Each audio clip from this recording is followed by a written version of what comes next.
Pada tanggal 18 Juli 1955, Presiden pertama Republik Indonesia Soekarno menunaikan ibadah haji ke Tanah Suci Mekah dan ziarah ke makam Nabi Muhammad SAW di Madinah. Ketika itu, sang proklamator disambut sebagai tamu kehormatan oleh Raja Saudi Saud bin Abdul Aziz As-Saud.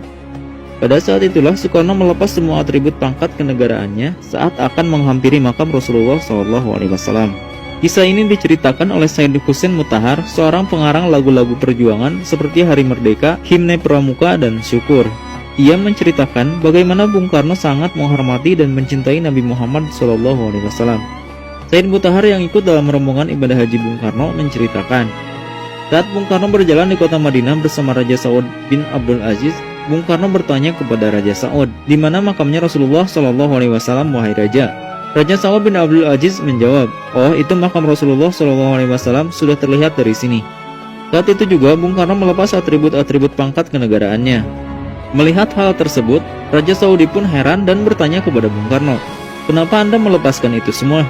Lantas Bung Karno menjawab dengan tegas, yang ada di sana itu Rasulullah SAW, pangkatnya jauh lebih tinggi dari kita, aku dan dirimu. Kemudian Bung Karno berjalan merangkak menghampiri makam baginda Nabi Muhammad SAW. Bung Karno bersama rombongannya sempat mengheningkan cipta dan berdoa di samping makam Rasulullah SAW. Bung Karno pun tak kuasa menahan tangisnya di depan makam manusia yang paling mulia dan agung itu.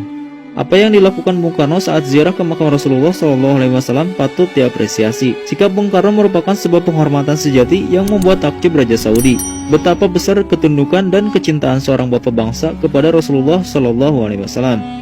Bagi Bung Karno, pangkat dan kemampuan yang dimilikinya tidak bisa dibandingkan sama sekali dengan apa yang sudah dilakukan oleh Nabi Muhammad SAW sebagai pembawa risalah Islam ke seluruh dunia.